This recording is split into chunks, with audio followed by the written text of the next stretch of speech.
couldn't be done. You couldn't run as an independent. You couldn't take on the establishment. You couldn't take on the dysfunctional left. You couldn't take on the dysfunctional right. And they said it couldn't be done. But we're getting it done.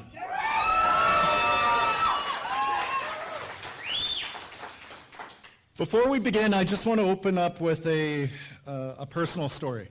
So my dad is in the audience today. I wanted to acknowledge my dad, my mom, my entire family who's here, but for a very specific reason. I remember almost 10 years ago, I thought about running for city councilor. It was probably the stupidest thing that I could have ever done, wanting to quit my job to run for public office, feeling like I didn't have a city hall or a city council that was representing me and the concerns that I had in my community around taxes, around affordability, around transparency. When I thought about running for city council, I reached out to who I thought were the top 100 people in the city. And it was a very simple email that I sent out. And it was called Request for Mentorship, was the subject title. It was a cold call for all 100 of these people. And inside the body of it was, hey, I'm Jeromy. I'm thinking of running for office. Could you give me some advice? I sent 100 emails, and I got 5 back. One of the 5, however, was an amazing leader at the University of Calgary. She spent a lot of time with me, sitting down, providing her feedback, her thoughts on what it's like to be on the Planning Commission, what it's like to be working in a councillor's office, what it's like to represent Calgarians. And it was a lot of that first initial thoughts and mentorship and advice that I got that was such an instrumental piece and inspiration for me to want to run for office. So I did. It was several years later that I was a rookie city councillor, very much the dog who got the car, drinking out of the fire hose. And I remember it was in the first couple months that I was on council, trying to struggle managing life with my partner, with family, the dynamic of working a 60 to 70 hour a week job.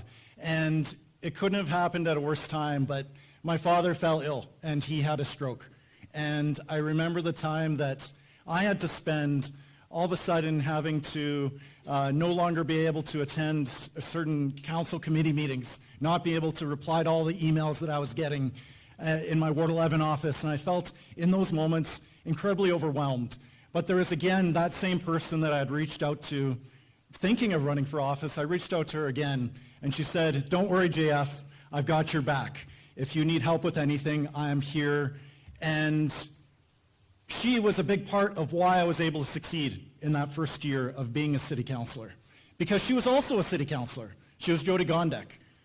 And despite the fact that she and I may have disagreed on certain issues, we may not have seen the politics the same way, and despite the fact that ultimately we both ran for mayor in the last election and I was ultimately unsuccessful, she continued to step up for me in a personal way. I remember when Calgarians quite literally told me to take a hike, that she was one of the first to actually support the fundraising campaign that we put on for Big Brothers and Big Sisters.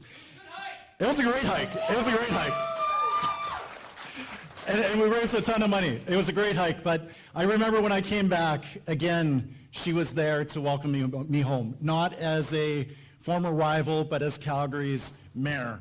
And that is how and I know how so many of us Calgarians will remember her service leading us out of such an incredible time. So I wanted to share that just personal take and my own deep personal gratitude for the service of Mayor Jody Gondek, who served as our mayor for the last 4 years and served as a council member for 8.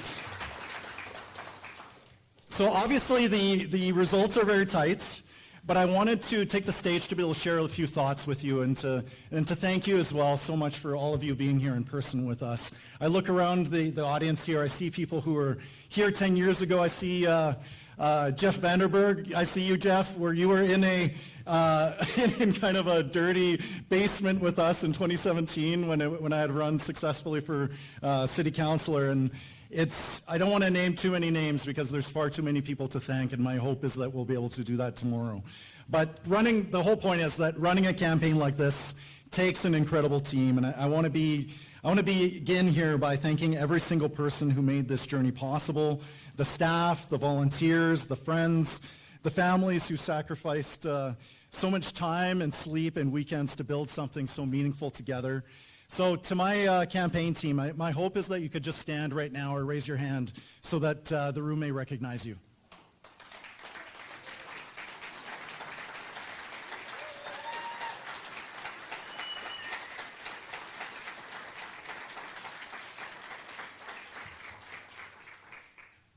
And there's quite a few modest folks who did not stand, so. But again, regardless. And it's to you as well as to your families and to mine. Thank you for your patience, your strength, and your love. None of this could have happened without you. And again, congratulations to all the candidates and to their teams. What you've done, putting your ideas and your heart for Calgary out into the public arena on the debate stage, that takes courage. And there is nothing like the gauntlet that all of us candidates for mayor endured with 25 public forums, debates, and panels. So hats off to the incredible other candidates who've put their name forward in this race.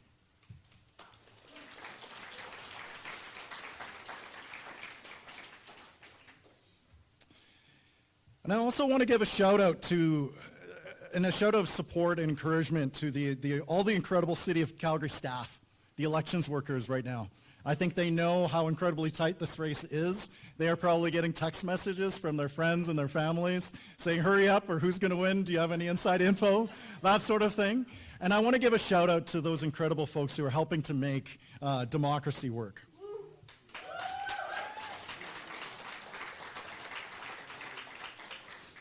So obviously we don't have a conclusive result yet, and my hope, sincerely, is that we'll find that in the hours or the days to come.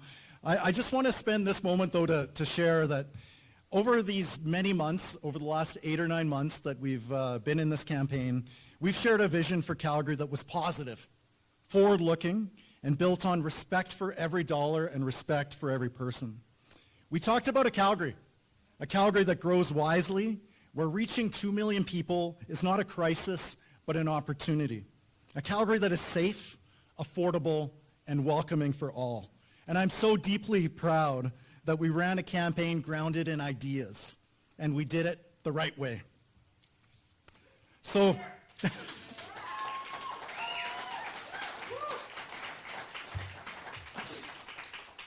to everyone in this room and to everyone watching and to the many folks who were not able to stay and have turned into pumpkins by now, I just want to say thank you.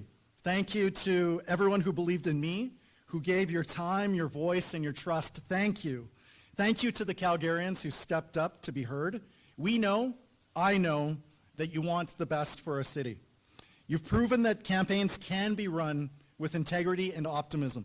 You've reminded Calgary, and honestly me, what's possible when good people come together for the right reasons. So let's celebrate that. I think the bar is closing in just a couple minutes. Let's continue to celebrate. Let's celebrate what's been achieved today. Let's celebrate each other.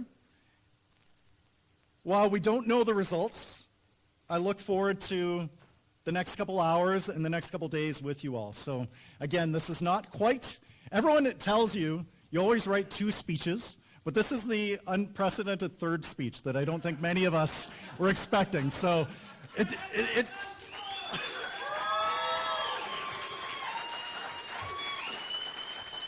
So I'm just gonna close by wishing all of our neighbors tonight who are celebrating a happy Diwali, from Dover to downtown, from Glamorgan to Pembroke Meadows, from Shaughnessy to Saddle Ridge, from every single corner of this great city. Thank you, Calgary. Thank you, Mayor Gondek, for your service, and may we all find our path home.